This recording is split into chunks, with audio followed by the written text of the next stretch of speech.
Olá pessoal, sejam bem-vindos então ao canal Entre Linhas, o canal que vai explorar aqui os assuntos que estão nas entrelinhas da lição da Escola Sabatina. Nesse vídeo você vai estudar aqui as entrelinhas da 11ª lição desse guia de estudo, Prisão de Paulo em Jerusalém. E o que nós preparamos aí para vocês nesse vídeo é os donativos. Será que Paulo levou? Será que eram simplesmente dízimos ou se era obra de caridade? Também vamos ter o fake news, né, diante do Sinédrio. Teremos também será que Paulo se purificou de uma possível contaminação ou ele fez um voto, né, quando ele raspou a cabeça? Então, fora essas entrelinhas, temos várias outras entrelinhas, fiquem ligados então, vamos chamar a vinheta e depois continuamos então com os assuntos aqui do canal.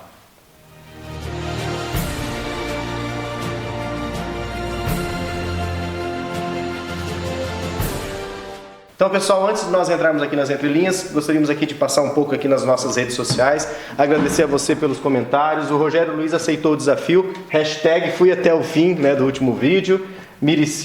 A Miri Silva teve dificuldade porque o YouTube não estava mais avisando ela. Pessoal, tem um sininho aí, você tem que, mesmo sendo inscrito no canal, você tem que acionar o sininho, porque pode ser que o YouTube desacione esse sininho se você não seguir muito o conteúdo do canal, ok?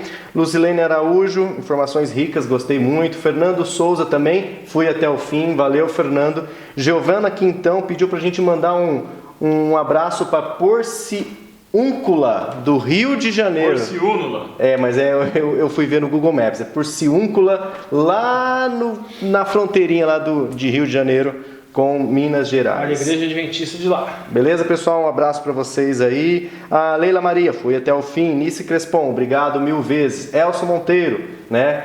Também pediu aí, agora Elson, estou de gravata e de terno hoje, né? A gente vai para os extremos, né?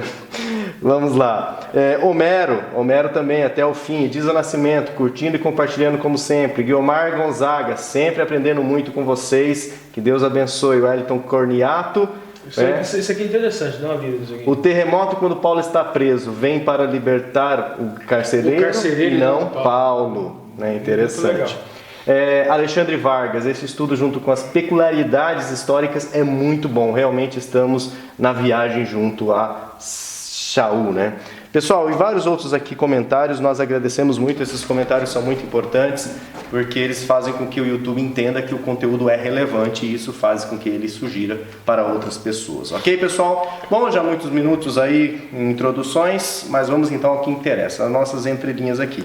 Novamente, né, o Ricardo aqui preparou uns slides, esses slides estão aqui no link, no Google Drive. Nós também temos dois grupos no WhatsApp, um grupo Família Entre Linhas 1, que é bem agitado para trocar as coisas, o pessoal comentar alguma coisa, e temos Família Entre Linhas 2, que é mais restrito, é só mesmo para materiais do slide. Para a gente entender, tem gente que tem celular com mais memória, com menos memória. Isso. Então, olha, tem gente que falou no privado comigo, olha, eu vou ter que sair porque muito arquivo, muita conversa, tá.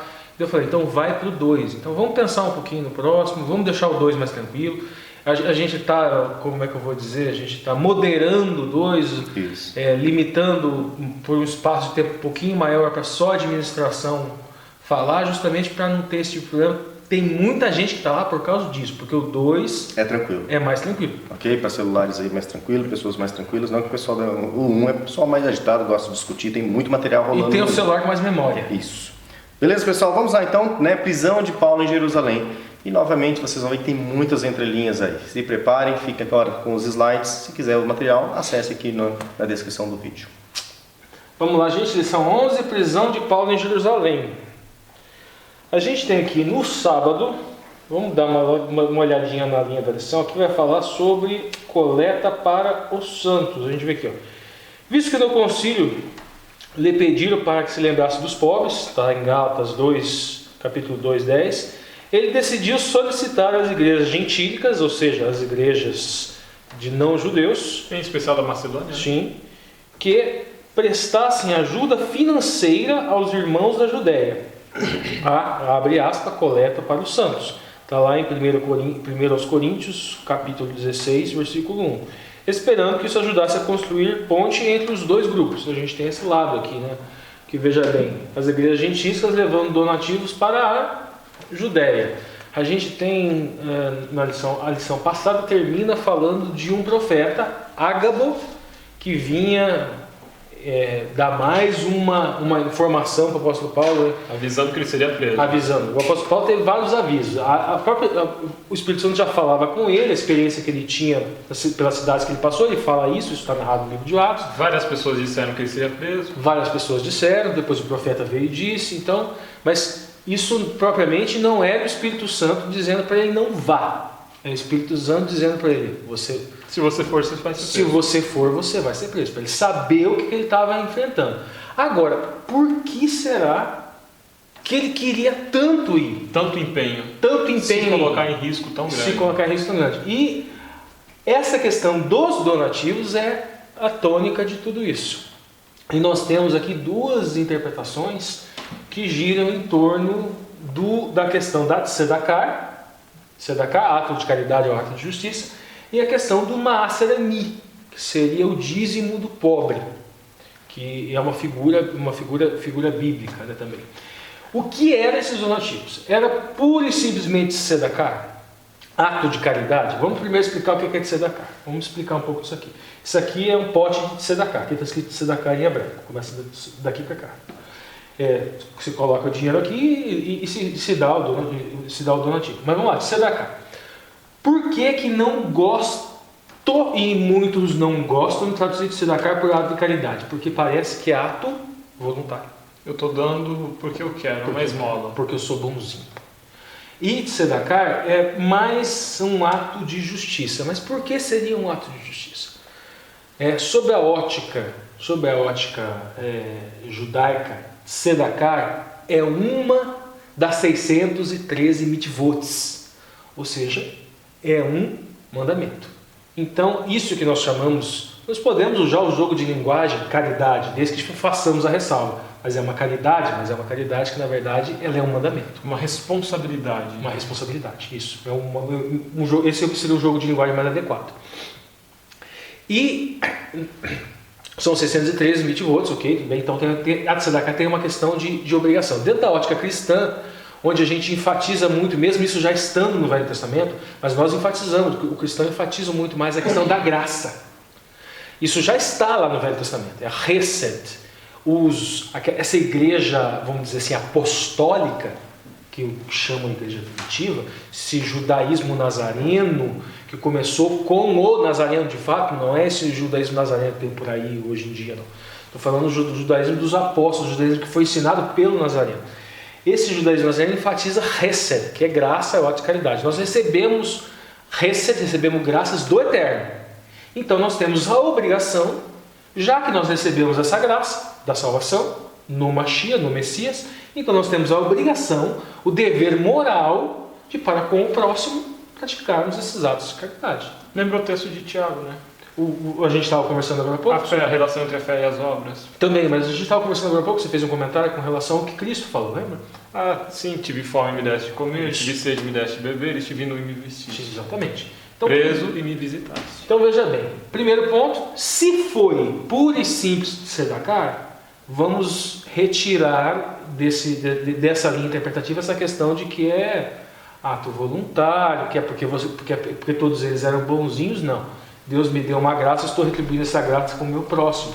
E muitos tiveram e têm hoje esse tipo de visão. Mas a questão aqui é um pouquinho maior. Vamos lá para o próximo slide e vamos entender essa sistemática. Tudo bem. O maaser ani não deixa de ser um tzedakah. Mas a gente tem duas interpretações. Era um tzedakah puro e simples. Mas não era um tzedakah, porque a gente tem o dízimo no Velho Testamento, na Torá, a gente tem o maaser rishon, que é chamado primeiro dízimo. Esse daqui é a 10ª parte, o aser é justamente tem essa conotação do 10, né? E o rishon é a questão do primeiro. Isso era levado para o levita. Isso é levado para o Kohen. A gente tem o levita da descendência de Arão e o levita da descendência por simples de Levi. A gente tem lá os filhos de Jacó, a gente tem Levi, só que da linhagem de Levi vem Arão, que é a casta sacerdotal. E da linhagem de Arão vem a casta sacerdotal. Mas todo Kohen, todo sumo sacerdote é levita também. Ele não deixa de ser levita. E esse primeiro dízimo vai para eles. Esse segundo dízimo, ele também é separado, só que em anos alternados, junto com o Maaser Ani. Então a gente tem Maaser Sheni e Maaser Ani em anos alternados. E quem usufrui do Maaser Sheni, que é o chamado segundo dízimo, e do Maaser Ani, que é o chamado dízimo do pobre, não é exclusivamente o levita. Então a gente não pode fazer aquela soma de que dízimo é 30%. Não pode. Hoje em dia muitas pessoas fazem isso, dão 10% de dízimo, 10% de oferta. É um anacronismo, mas é similar, tem uma certa... Se quiserem escolher e fazer o voto, podem fazer o voto. Mas o interessante é que esses dois aqui eram consumidos, inclusive, muitas vezes pelo próprio dizimista. Um ponto que uma pessoa falou para a gente falar sobre, dízimo é só alimento? Eu acho que o Alexandre até pode contribuir nessa argumentação. Veja bem, gente, a realidade, essa é a minha interpretação, porque muitos dizem isso, que não se dava dízimo de dinheiro. Isso é um pouco irreal, historicamente falando, mas que em certos momentos da história, a tônica preponderante era animal, era cereais, isso é fato. É que existem sociedades que não, apesar de terem a moeda, de terem o costume de usar a moeda como meio de troca, não são sociedades monetarizadas. Elas não são sociedades em que todas as relações se dão por meio de moeda e por meio de dinheiro. Então, o Antigo Egito, por exemplo, o Estado de Israel no tempo de Salomão e no tempo de Davi, outro exemplo. O próprio Estado romano, em muitos períodos, existia o dinheiro, mas nem todas as relações eram monetarizadas. Ainda existia muita relação de escambo, de troca de mercadoria por mercadoria. O dinheiro ele não era visto ainda como um valor abstrato, ou seja, a moeda não tinha um câmbio flutuante ou um valor abstrato numa cédula de papel como a gente tem hoje, né? O dinheiro, uma cédula de papel, ela não vale nada por si, ela vale porque socialmente diz que ela vale. Ela representa um poder de compra e uma quantidade de trabalho. Só que no passado valia o peso dela em ouro. Então, entregar em trigo ou entregar em ouro não tinha diferença. Hoje, como nós temos uma relação monetarizada, nós somos trabalhadores assalariados na maioria da população. Ou seja, a realidade mudou. Nossa realidade é monetária, então a gente vai dar o dízimo de forma monetária. Então, alguns olham lá para trás e leem aquele texto com aquela estrutura preponderantemente de se dar dízimo em animais, em colheita, coisa e tal, e acham que isso é um mandamento, que isso é obrigação que a gente tem que fazer hoje da mesma maneira. Vamos usar um raciocínio bem simplista. O imposto para o rei Davi e para o rei Salomão, ele podia ser feito por meio de até madeira, né? O cedro do Líbano, ele podia ser feito por meio de pele de animal, ele podia ser feito por meio de ouro e prata, ele podia ser feito por meio de cereal e de animais. O imposto para o Estado naquele tempo era assim. Hoje, o nosso Estado aceita imposto assim? Não.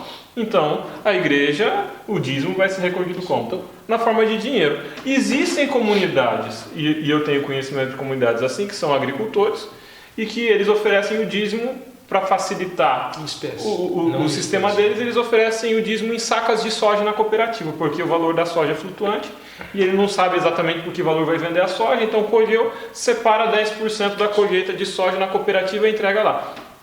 Existem meios e meios, mas o bom senso e a voz do Espírito Santo explica pra gente. A gente olha os textos do Velho Testamento, é porque a tônica da época era assim. Era agrária. Era agrária.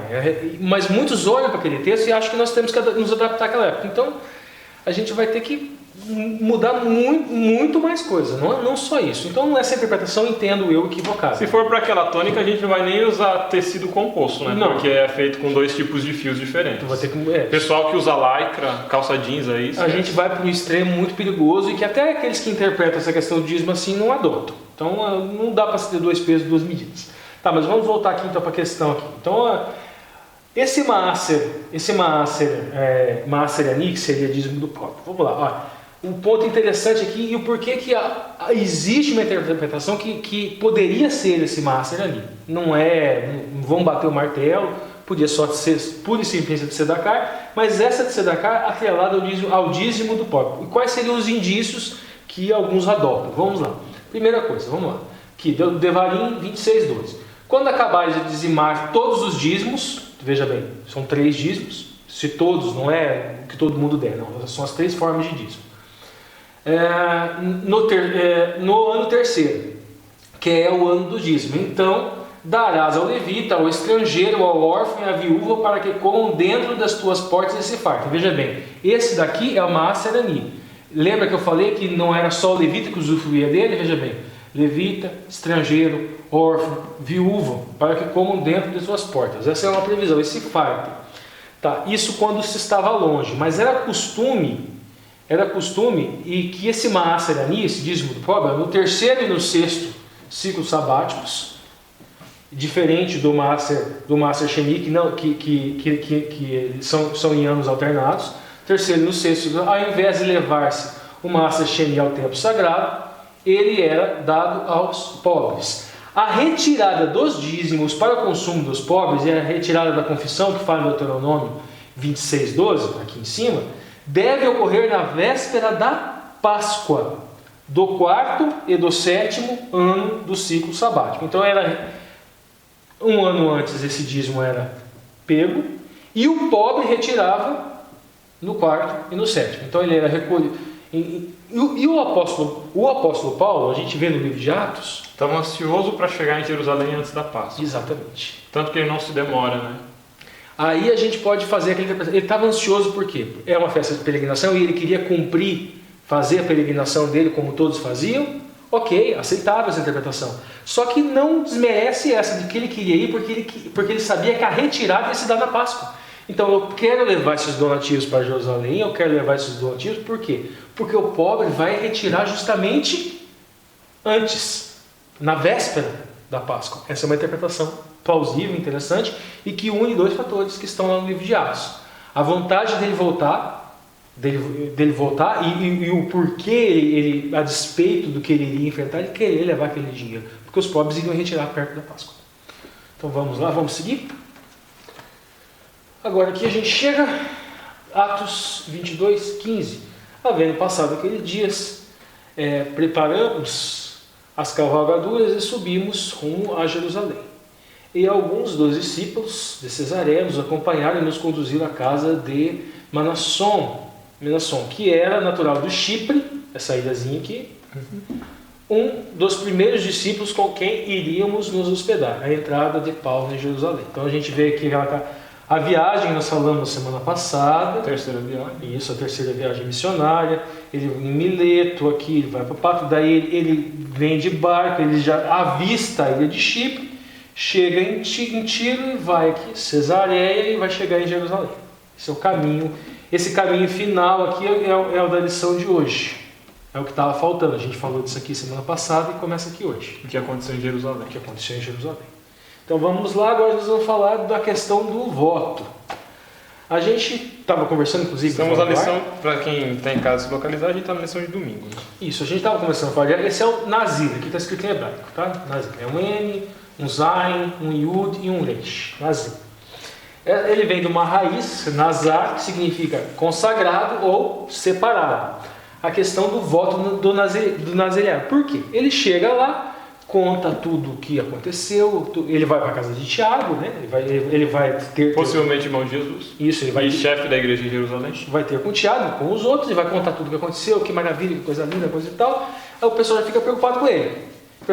E daí tentam criar um mecanismo para proteger. Interessante, né? Ele chega pregando, olha, tenho pregado, converteram-se muitos. Conta os milagres. Isso. E aí a primeira coisa que eles falam para ele depois disso, olha, que legal, se converteu bastante gente. Bom, olha como Deus é grande. Agora tem uma coisa. O pessoal anda falando que você está ensinando a não cumprirem a lei, está falando contra isso, e é preciso que você prove que você é um bom judeu. A gente tem que se preocupar com o que eles pensam. As aparências. Tem 4 pessoas aí que fizeram o voto de nazireado e estão indo para o templo, se purificam. Por que você não se purifica e não entrega o voto junto com eles? E aí a gente entra no ponto que dá uma pequena divergência. Por quê? Inclusive, a linha da lição, a lição adota um posicionamento. Sucintamente, né? A linha da lição diz o seguinte, que Paulo não tomou o voto de nazireado, mas ele foi junto, ele passou por um processo de purificação ritual necessário, porque ele estava vindo de terra gentílica, e ele foi junto com os 4 rapazes que tinham tomado o voto, e ele foi entregar a oferta no templo. Então, essa seria a interpretação da linha da lição. Ele não tomou um voto especial para si, só fez a purificação para entrar no templo. Só que existem outras interpretações. Em alguns livros impressos, inclusive um que eu tenho em casa, que fala o seguinte, que o Alexandre vai encontrar passagem para a gente, inclusive que eles usam, né, nesse texto impresso, que o apóstolo Paulo, na verdade, fez o voto de Nazireu na segunda viagem missionária, quando ele estava em Corinto, junto com Áquila e Priscila. Ele vai para Sancreia, que na verdade é como se fosse, vamos dizer assim, criar um anacronismo para ficar mais fácil, é um bairro. Vamos dizer assim, Corinto está aqui, Sancreia ali pertinho do porto, ali, é como se fosse uma extensão, vamos dizer, de Corinto. O Alexandre vai dar uma lida lá. Atos 18 diz assim: mas Paulo, havendo permanecido ali ainda muitos dias, por fim, despedindo-se dos irmãos, navegou para a Síria, levando em companhia Priscila e Áquila, depois de ter raspado a cabeça em Cencreia, porque tomara voto. Isso aconteceu na segunda viagem missionária. Exatamente. Como é que funcionava esse voto? Veja bem. Expliquei aqui. O voto nazirado ele foi institucionalizado e regulamentado na Torá. Aqui é o livro de Números, capítulo 6, do versículo 1 ao 21. Maimônides. O que Maimônides falava? Ele falava, ele é um sábio judeu, Sefardi, né, falecido em 1204, ele referiu-se à dignidade dos nazireus como equivalente à de um sumo sacerdote. Então, por que do interesse deles fazerem supostamente esse voto do nazireu? Né? O apóstolo Paulo, obviamente, se a gente segue essa interpretativa e que ele fez ali esse voto na segunda viagem missionária, o interesse dele não era aparência e nem ganhar dignidade equivalente. Não, ele estava querendo mesmo se purificar. Ele estava querendo mesmo ser separado, se consagrar, se santificar. Essa é a intenção do voto. O nazireu ele tinha leis mais rígidas em relação à alimentação, que em relação ao costume, né? Isso. Vamos lá, os princípios do voto. Não beber vinho ou qualquer bebida forte, não comer nada que provenha da vide. Nada, uva, não pode comer uva, nada disso. Não tocar, aproximar de cadáver. Não cortar os cabelos. Esse era o símbolo externo, né? Esses eram os atos simbólicos do voto. Ser um nazir é algo muito maior, mas existiam atos simbólicos externos que representavam aquilo que estava acontecendo espiritualmente, né? A santificação, a purificação. O verdadeiro nazireu guarda a sua boca, ou seja, ele toma cuidado com aquilo que fala, com aquilo que ingere também, guarda o seu corpo, cuida da sua saúde e guarda a sua mente. Então veja, essa é a noção maior do ser um nazir, do ser um narizeu. O narizeu está saindo direto. Está saindo demais. Vamos lá. Após a conclusão do seu voto, o nazireu realiza o ritual de purificação e fazia 3 oferendas no santuário.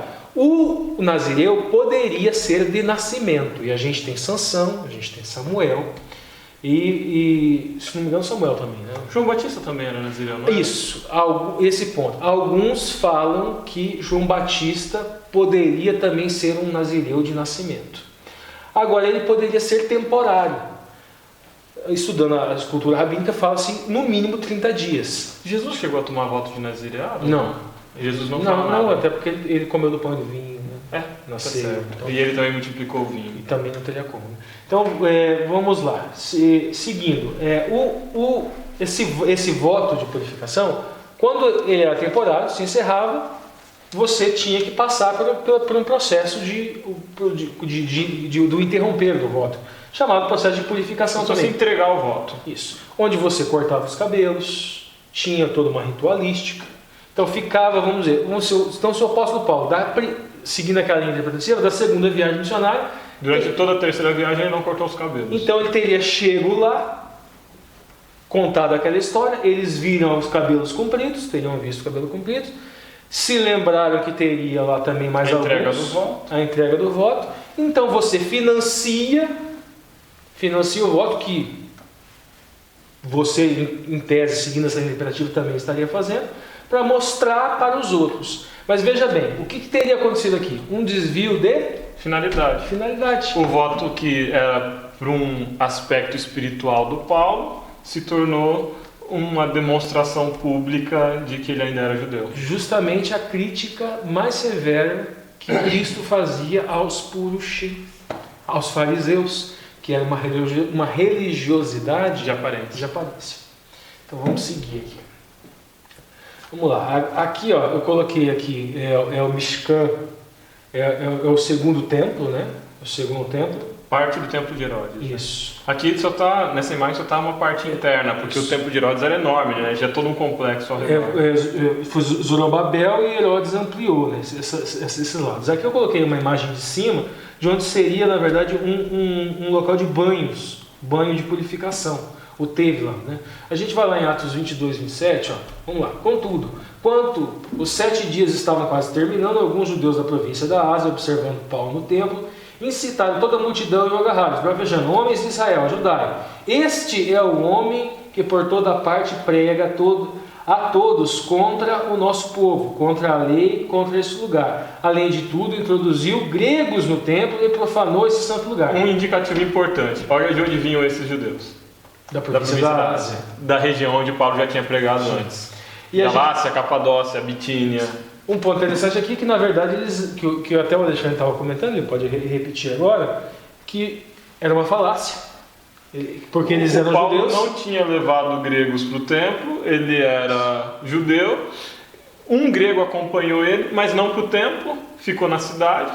E o Paulo entrou sozinho no templo, então não faz sentido a acusação. O interessante é que o resultado dessa acusação é justamente a entrada de um monte de gentil no templo, porque eles faziam uma bagunça tão grande, uma barulheira tão grande dentro do templo, que a guarda romana, que tinha um destacamento fixo da guarda na proximidade do templo, viu o tumulto, entrou aquele monte de soldado acompanhado do chefe da guarda, prenderam o Paulo. Então, se o objetivo era não profanar o templo foi mais do que profanado, porque entrou um monte de incircuncisos. Eles acusaram o apóstolo Paulo de dar causa, e na verdade eles acabaram dando causa.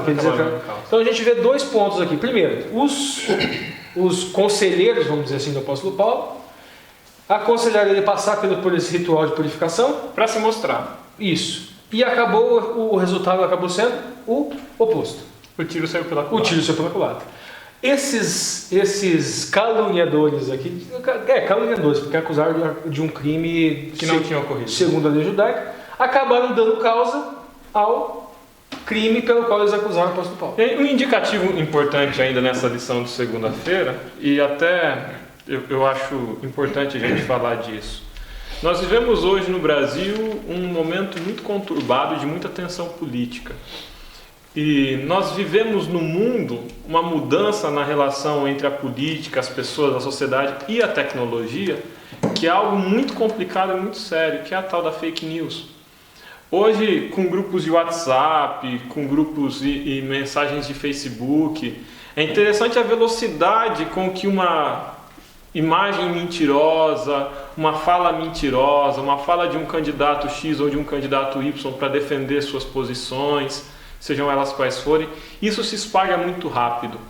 E aí, às vezes, o cristão incauto, tolo, ele acaba fazendo o mesmo papel que os judeus fizeram no templo quando vieram esse pessoal das províncias da Ásia aí difamando Paulo. A gente sai reproduzindo e repetindo um monte de baboseira que dizem pra gente na internet, sem confirmar a fonte, sem saber se a história é verdadeira, e sai falando, e muitas vezes cometemos injustiças. Então, é preciso tomar cuidado com as coisas que dizem. Paulo aqui foi vítima de fake news. Paulo aqui foi vítima de uma calúnia. Falaram que Paulo tinha introduzido judeus no templo, introduzido gentios no templo, e ele não tinha feito isso. É natural que agora você esteja pensando assim, realmente, tudo aquilo que falam acerca do meu candidato à presidência é fake news, é calúnia. Pelo contrário, Pense justamente sempre o contrário. Que aquilo que dizem a favor do seu é mentira e aquilo que dizem contra ele é verdade. E que aquilo que dizem contra o outro candidato, aquele candidato que você não gosta, é verdade, é mentira. E aquilo que dizem de bom dele talvez seja verdade. Assim a gente inverte um pouquinho o nosso pensamento. Tem que tomar muito cuidado. Tem pastor falando por aí e tem muito teólogo, muita gente de influência nas mídias, nas redes sociais, na igreja, fazendo posicionamento político que não compete a eles, falando para você votar em fulano, votar em ciclano e não compete a eles. Não compete a um líder religioso falar em quem você deve votar. A religião não deve se meter com a política, a gente vai voltar a falar disso nos próximos dias da lição. Vamos lá, vamos seguir então nos slides. Vamos lá, agora a primeira questão aqui, o primeiro discurso de Paulo, né? Então ocorreu a turba, e daí o Paulo declara, né? Olha, veja a declaração do apóstolo Paulo aqui, frente à acusação, né? Sou judeu, cidadão de Tarso, cidade de grande importância na Cilícia. Peço-te que me consintas falar ao povo, porque a história, mais ou menos o que aconteceu, a história o que o Alexandre já contou. Aconteceu aquela turba, entra aquela tropa de choque, e ele pede ao comandante que o comandante lhe permita falar. É interessante a figura do comandante romano, né? A figura do comandante romano, eu estava falando com o Ricardo antes, a gente estava rindo, ela chega a ser cômica. Ele não faz ideia do que está acontecendo. Ele nem sabe quem é Paulo. Ele pergunta para o Paulo se o Paulo não era um sedicioso egípcio que tinha feito uma revolta. Ele está perdido. Eu acho que ele devia ser chegado há pouco tempo na Judéia. Ele não sabia do que se tratava aquilo. Ou era comum eles não terem muita ideia de como funcionava as outras nações. Ele não sabia como eram os... Tá. Então vamos lá, daí o que acontece? Então Paulo colocou-se em pé. O Paulo colocou-se em pé na escada e fez sinal para a multidão. Quando todas as pessoas se aquietaram, Paulo começou a falar em aramaico. Veja bem, só o fato dele falar em aramaico já todo mundo ficou quieto. O pessoal já... É que o aramaico era a língua que eles usavam quando iam falar coisa séria, né? O discurso de defesa de Paulo, vamos lá. Daí, irmãos, pais, dai ouvidos à minha defesa, que nesse momento apresento diante de vós. E assim que ouviram o que falava em aramaico, guardaram mais atentos ainda. O que o apóstolo Paulo fala? Ele vai contar a história dele. Ele começa falando que ele foi instruído aos pés de Gamaliel, que ele era fariseu, que ele perseguiu o cristão, e até que chega aqui na estrada de Damasco. Apareceu uma luz e uma voz perguntou por que ele me persegue. Ele fala a história de Ananias, que Ananias vai lá e cura ele. Ele vai contando tudo aquilo que a gente estudou até agora. E aí ele fala que Deus tinha chamado ele para um ministério específico. Esse ministério era a pregação aos gentios. Pronto, enlouqueceram. Enlouqueceram. Aí não houve mais conversa. Como? Levar a palavra de salvação para gentios? Aí não houve mais conversa. A gente pode até achar isso estranho, né? Mas quando a gente vai acusar judeu, né? Mas vamos ser sinceros, gente. A gente como adventista, hoje eu vejo isso muito no nosso meio. A gente se enxerga como um cristão de mais pedigree. Precisamos fazer autocrítica. Mais pedigree do que os demais. A gente tende a torcer a boca para quem fala em língua, a gente tende a torcer a boca para quem é católico. São todos cristãos. O Apocalipse, é claro, sai dela, povo meu. A Babilônia é a confusão. Infelizmente, até o judaísmo ortodoxo hoje faz parte da confusão. Mas há povo de Deus até lá, até no judaísmo ortodoxo, ultra, nos muçulmanos, no candomblé, ainda não foi o momento de separar joio e trigo. Tem gente sincera em todas as Tem gente em todas elas. Então vamos lá, vamos continuar agora aqui, vamos seguir em frente. Vamos lá, contudo, o Senhor ordenou, vai, porque eu te enviarei para longe aos gentios. Aqui que deu problema.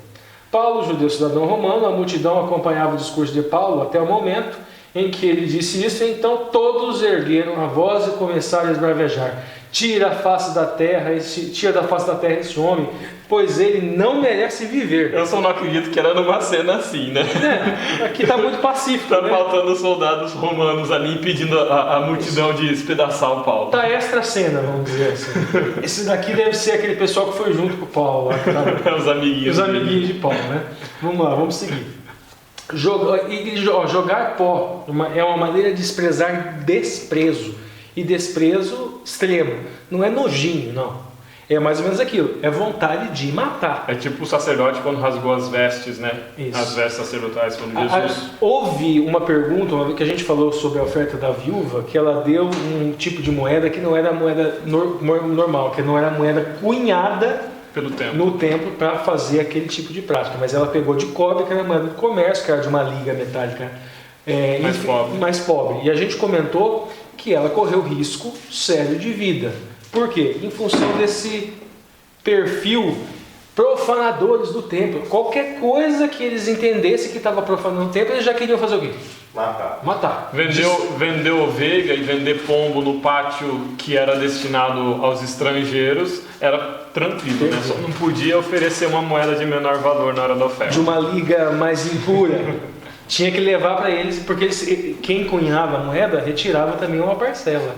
Então eles que, na verdade, tinham esse interesse. Mas veja bem, o ponto é o seguinte: esse ânimo de dizer que é impuro, de que ele está profanando, que está não sei o que, não vamos matar. Em nome de Deus. Se faz, o Alexandre falou hoje, de fake news, coisa e tal. Gente, estão transformando política e estão usando demais o nome de Deus para defender X, para defender Y. Vamos tomar cuidado com a palavra de Deus. A palavra de Deus é coisa fina, a palavra de Deus é coisa santa. A gente não pode pegar a palavra de Deus e dizer que Deus está dizendo para você votar em X, para você votar em Y. A palavra de Deus é para a nossa salvação. A palavra de Deus é para além da eternidade. E não é nesse mundo aqui para um candidato X, um candidato Y ser eleito. É muito mais do que isso. O nosso governo é celestial, é muito maior. Está na hora dos vendigões deixarem o templo. Isso. Então vamos seguir aqui. Vamos lá, características aqui. O que acontece? O comandante estava perdido, não sabia nem que Paulo tinha cidadania romana. O comandante mandou que Paulo fosse conduzido para o interior da fortaleza, ordenando imediatamente o interrogatório sob chicotada. Porque era procedimento padrão. Só que não pode chicotear quem tem cidadania romana. O exército romano funcionava assim. Prendeu, chicoteia, depois você pergunta o que ele fez. Só que cidadão romano não pode. E nós vamos entender melhor a função dele e vamos entender o porquê. É muito interessante que a postura do Paulo agora. Paulo fala assim, escuta... É lícito que vocês interroguem um cidadão romano com castigo físico, sem que ele tenha sido condenado? A lei vos permite flagelar o cidadão romano sem que esse tenha sido condenado? Veja bem, Paulo, Saulo de Tarso, veja bem, e ele fala. Daí quando o comandante vem falar com ele, fala, você tem cidadania romana? Sim, eu tenho. Mas eu comprei cara minha, por quê? Era uma das formas de adquirir cidadania, era por aquisição de pecúnia, muito dinheiro. Só que, o Paulo responde, só que a minha é por nascimento.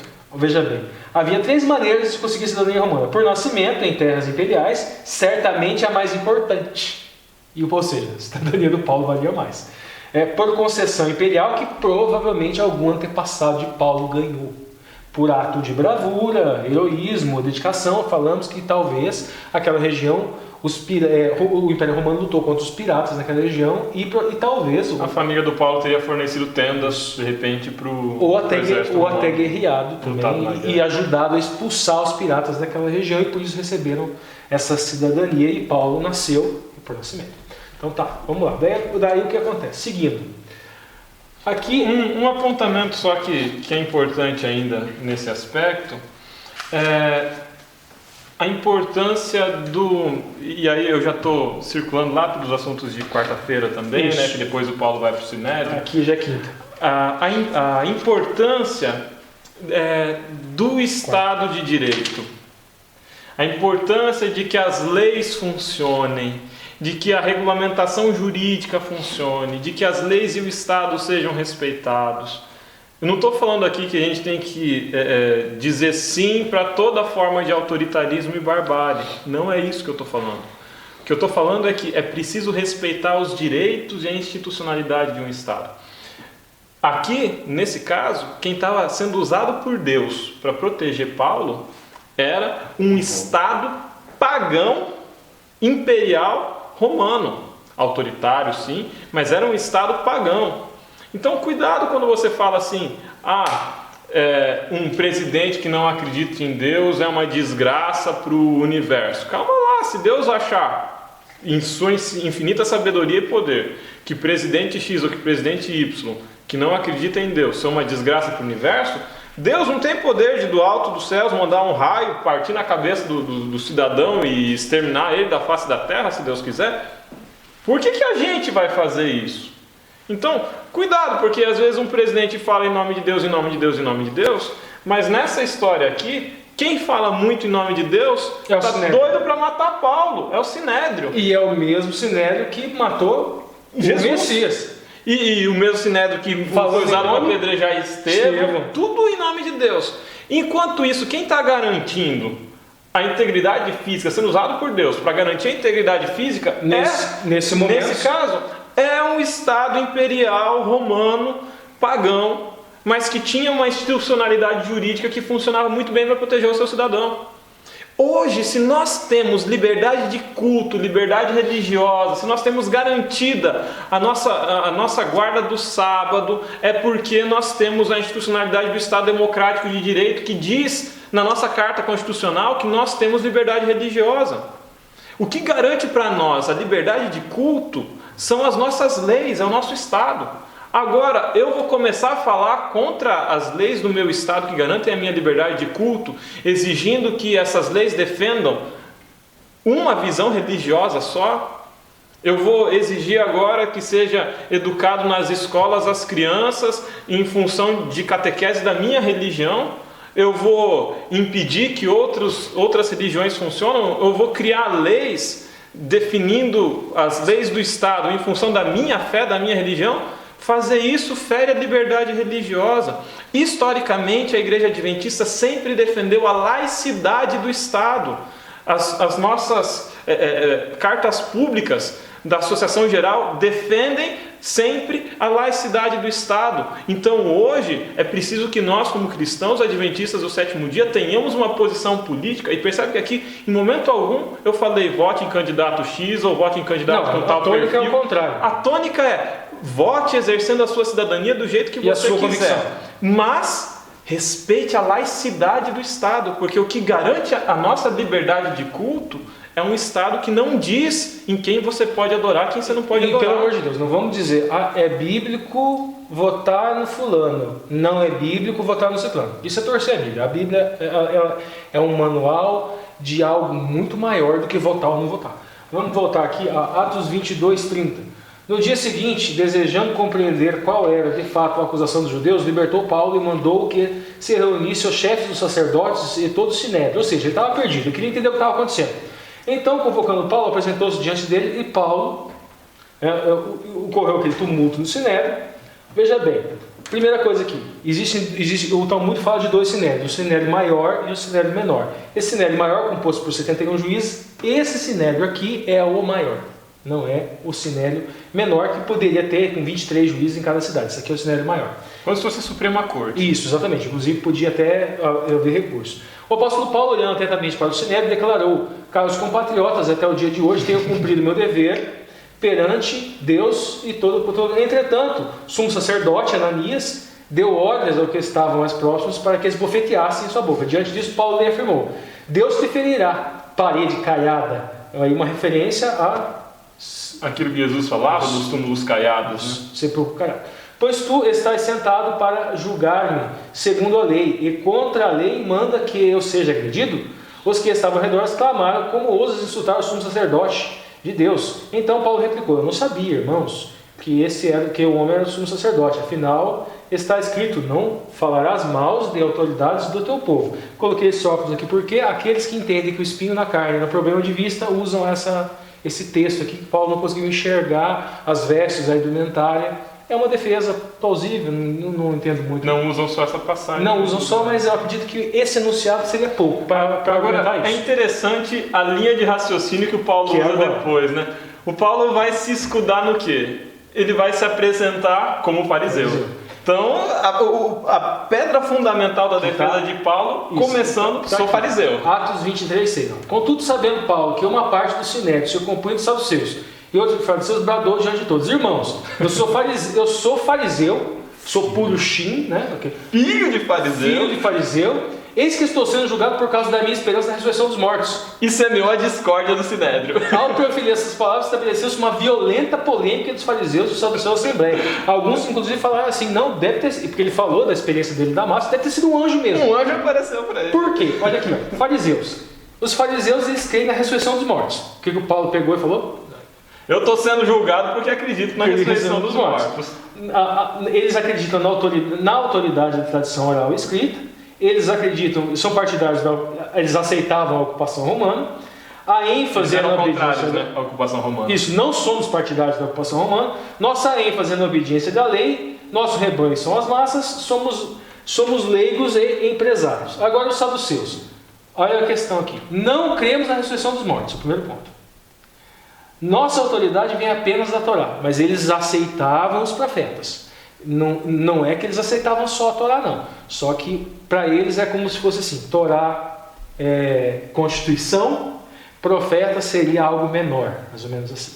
Tá. Somos partidários da ocupação romana. Então a gente tem aqui saduceus partidários da ocupação romana, fariseus não partidários. Eles eram partidários porque estavam pendurados no aparelho do templo. Estavam ganhando na esmolinha da viúva. Nossa ênfase é no templo.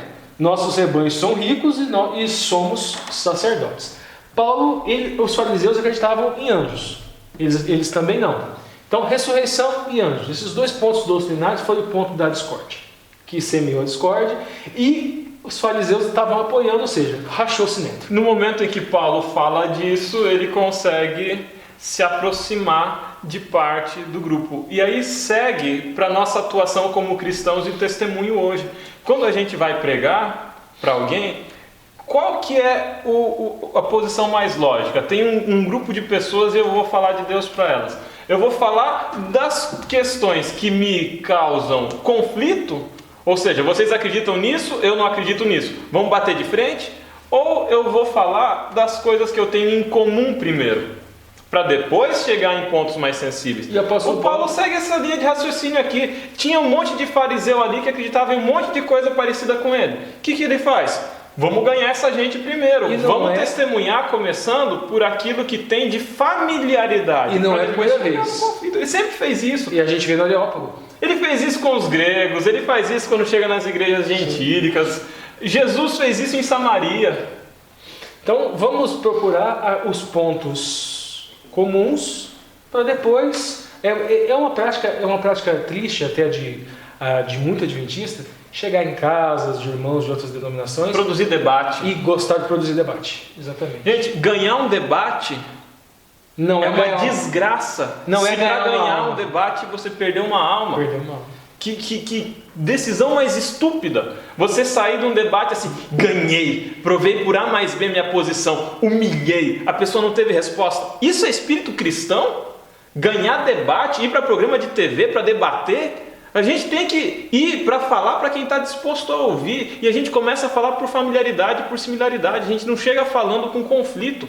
Ganhar debate e perder alma é abrir a porta do inferno para alguém. Vamos lá?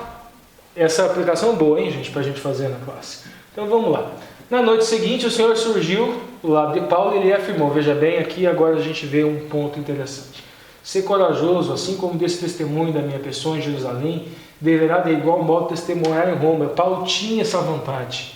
Paulo estava preso, ele poderia começar a se entristecer e é preciso que Deus mande um lenitivo para ele, falando assim: olha, Paulo, você está preso, eu te avisei que você ia ser preso, só que fica tranquilo porque isso faz parte do propósito. Lembra aquela viagem para Roma que você pretendia fazer lá no passado?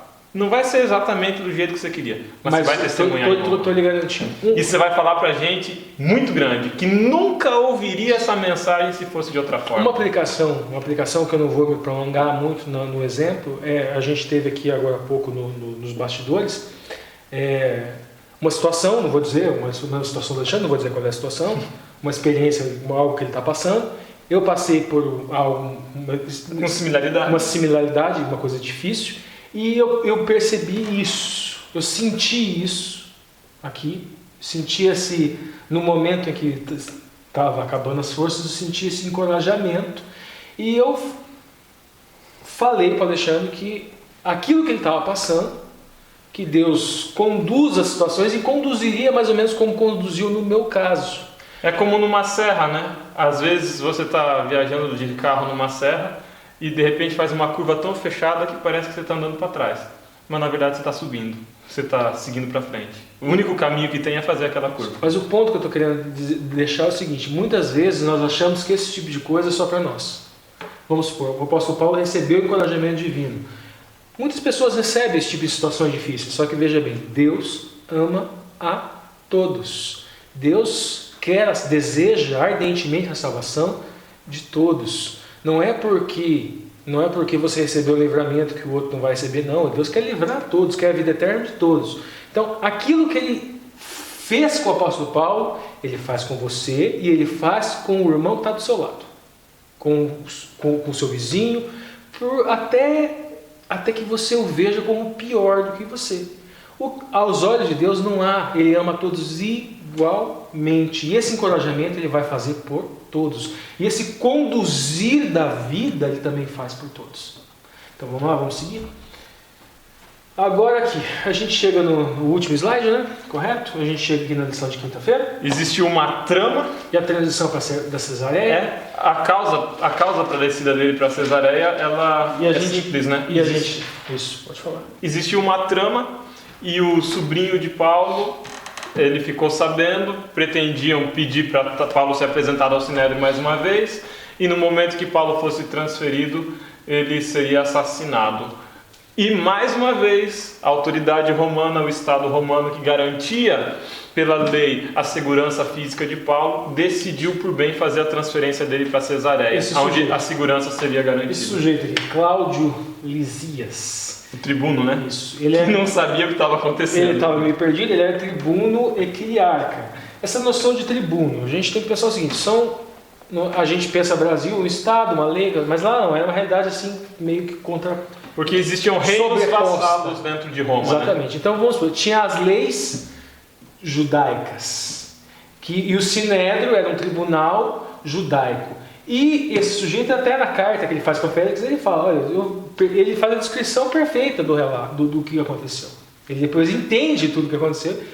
Olha, esse homem não feriu as nossas leis. Não tem nenhum crime contra Roma. Não tem nenhum crime contra Roma. Era uma questão da religião deles. De interpretação da religião deles. E ele tem cidadania romana. E eu tirei ele e mandei ele para você. Então veja bem, por que isso? As pessoas que estão acusando ele vão descer depois para acusar ele na sua frente. O Sinédrio é um tribunal. Os membros do Sinédrio são juízes. O tribuno é alguém ao qual quem tem cidadania romana recorre para que não seja feito nenhum tipo de ilegalidade que afronte a sua cidadania romana. Ou seja, o trabalho dele era esse. Ele cumpriu uma função meio que de procurador, né? Isso. E essa questão do quiliarca aqui era porque ele comandava 1000 pessoas, entre 700 a 1000 pessoas.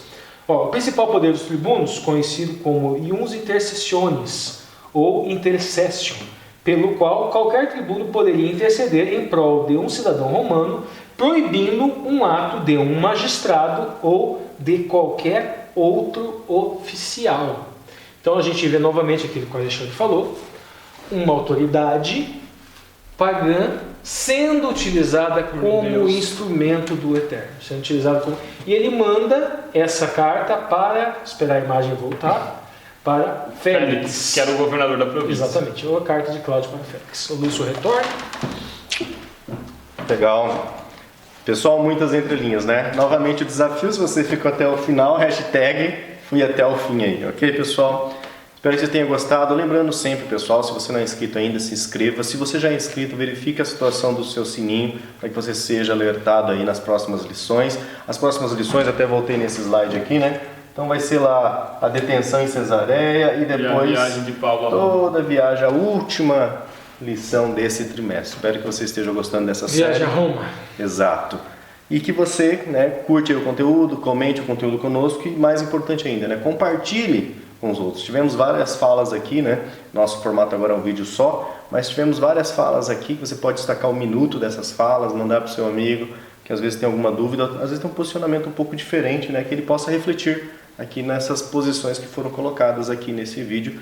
Como sempre, a gente faz um material aqui em oração, oramos a Deus aqui, quando estamos preparando em casa, em todo momento estamos em oração. Então nós julgamos que esse é um projeto dirigido por Deus. Que você use esse material para que mais pessoas venham a refletir na mensagem que Deus tem deixado aqui. E é só buscar o conhecimento, né? A gente está tentando aqui compartilhar, o pessoal agradece, né? Obrigado por compartilhar o conhecimento. Na verdade, nós aprendemos bastante com o projeto, né? Preparando, e oramos a Deus para que Deus nos ilumine, para que Deus nos esclareça, né? Algumas ideias para que realmente atinjam os corações das pessoas que Deus tem para atingir. Ok, pessoal? Então, nosso abraço, fiquem ligados e nos vemos então na penúltima lição aí dessa série de estudo Detenção em Cesareia. Até lá, um abraço, tchau, tchau.